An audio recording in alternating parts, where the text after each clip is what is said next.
What's up, Sim Racers? TGR Sim here, and I am giving you my final review on the Collective Minds Drive Hub. Now, it's behind my monitor. You can't see it. It does have rev lights that actually work. I did confirm that, so you just have to believe me. My cables aren't long enough for me to set it out here to hook up. But anyway, check out my unboxing video of how to actually hook it up, as well as you can hit up their YouTube channel, and it explains everything for you as far as updating the drivers, plugging a dedicated controller, and so on. So, how does it work? It works beautifully. It is literally a plug-and-play experience. You hook your wheel up to it, you hook a dedicated controller up to the box, you plug the box into your PS4, turn on your PS4, don't turn it on by your controller, but through the PS4 itself, and that's it.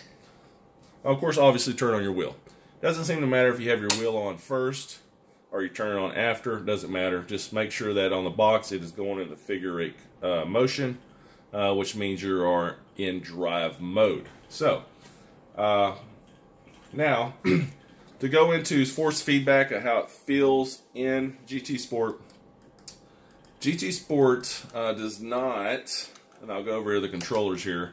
You will see basically Thrustmaster, TGT, T80, T150, T300 RS, T500 RS, and the Logitech G29 driving force.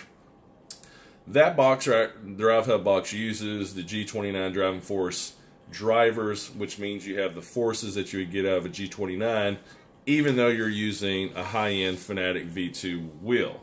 Yes, I know that sucks.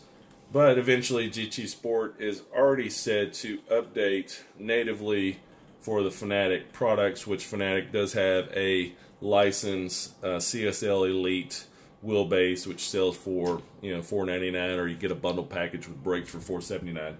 Hit up my description. There's a link to it. It doesn't cost you anything to use the Fnatic link, but it does help the channel grow. So, if you want to have a licensed, officially licensed PS4 wheel, which actually you could pull off the hub wheel and use different wheels as well. So pretty cool. But anyway, with that said, it uses the G29. When it starts updating to use the Fnatic, drivers, of course the force feedback will increase and get even better.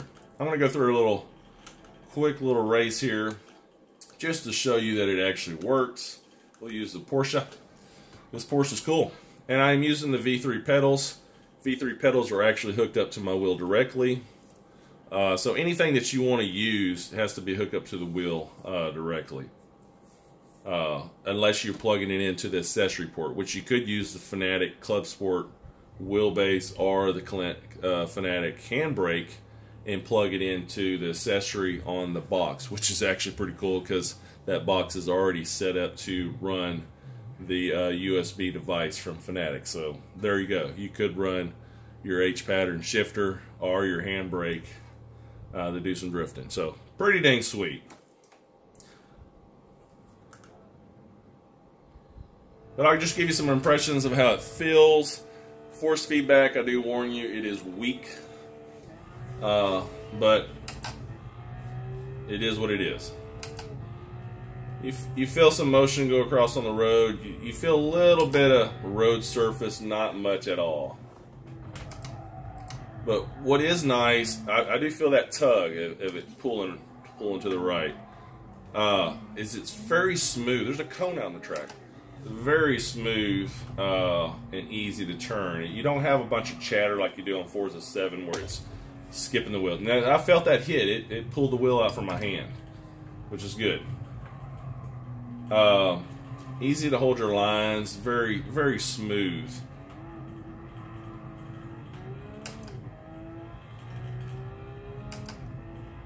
Oh yeah. You feel when you go off track. Actually, on dirt racing, it actually feels pretty dang good. It definitely comes alive more, even though it's using the G29 drivers right now. So when it goes to Fnatic GT Sport gets updated with the Fnatic stuff, you will hold your basically select button and start button together.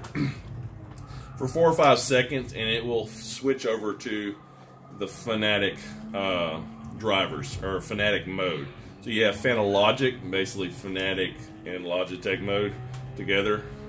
Clever, right? And that comes up on your display here as an L when you're in that mode. And it's default that mode unless you switch it over to the Fnatic mode. If you switch over to the Fnatic mode, I've done it here in this game. Basically, it works. There's just no force feedback. The wheel is you can turn it with your pinky. So it's nothing there. So you definitely have to use the Fanalogic mode for right now. Other than that, like going off track and stuff feels pretty good. Oh, I will note that the BRF setting, since I'm using this, oops, overshot that one. Xbox hub. Actually, I guess it works with the other wheels too, but the BRF mode, I can set my brake force, BR brake force mode for the Fnatic. So since I'm using load cell pedals, I'm able to set my force and have a lot better repeatability than you would get from a pitchiometer set like in a G29 pedal set. So I'm able to go hold it half brake here, you know, all the way down into here just easily, and then okay, let's apply some more brake and then turn in. So I set my BRF mode to 001, and which means basically I have to apply more brake force. But it's just really neat options, you know. And also my force feedback mode, or the FOR on this wheel, I set it to 80 because there's just too much spring force, a lot of centering spring force out of the box. So I turned it down to 80, and that made it a lot more drivable. 70 is pretty good too, but you lose too much force feedback feel at 70. So I keep it at 80, and it's just a little bit stiffer wheel than at 70, of course, but I'm feeling more of the force feedback. But, you know, as you can see, it's working great. It's a must-have if you're trying to use, if you're like me, you're set up for PC racing, but you want to dabble into some console racing here and there, which is where I started racing, was on consoles. You know, you can use your existing equipment with the drive hub and have a blast with it, man. So, yeah, it's awesome. Highly recommend it. $89. This is not a advertisement for them. They did not send me the box for me to review. I bought it with my own money after I saw it on some other videos and started checking into it because I wanted to use my stuff without having to switch everything off. But yeah, I highly recommend it. It works perfectly. The easiest thing to do and to set up. It's just, I'm amazed. It's plug and play. Oh, and you don't have to set up any settings or button attachments or anything in the software itself. Everything's already recognized to work. So, pretty cool. Now, the downside is you can't assign buttons for different things. They are what they are. They're pulling it from the G29 button layout and basically placing it on your wheel. So, you will want to find where your e-brake is and stuff like that, which mine's like the B button, which is the common place that I would normally use it, which is good.